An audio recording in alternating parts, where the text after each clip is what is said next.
2 3 ब्रह्ममुरारिसुरार्चितलिङ्गं निर्मलवाहितं शोभितलिङ्गं जन्मजदुःखविनाशकलिङ्गं तर्प्रणमामि दाशिवलिङ्गं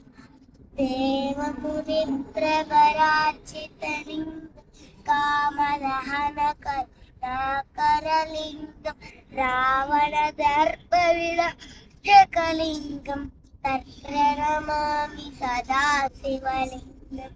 सर्वसुगन्धसुलेपितलिङ्गं बुद्धिविवर्धनकारणलिङ्गं सिद्धसुरासुरवन्दितलिङ्गं तत्प्रणमामि सदा शिवलिङ्गं कनकमहामणिभूषितलिङ्गं फणिपतिवेष्टितशोभितलिङ्गं राक्षसुयज्ञविनाशकलिङ्गं तत्प्रणमामि सदा शिवलिङ्गं कुङ्कुमचन्दनलेपितलिङ्गं पङ्कजहारं शोभितलिङ्गं सच्चितपापविनाशकलिङ्गं तत्प्रणमामि सदा शिवलिङ्गं देवगणार्चितसेवितलिङ्गं सप्तमतः कामदः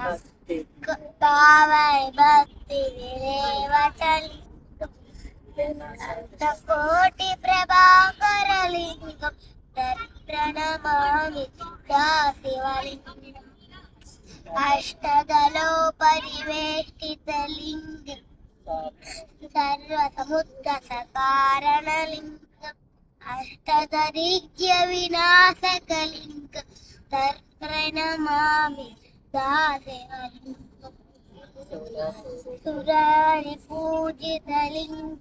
सुरवरिपूजितलिङ्गं सुरकरपुष्पराजितलिङ्गं परमपदं परमात्मकलिङ्गं तत्प्रणमामि सदा शिवलिङ्गं लिङ्गाष्टकमिदं पुण्यं यः पठे शिवसन्निधौ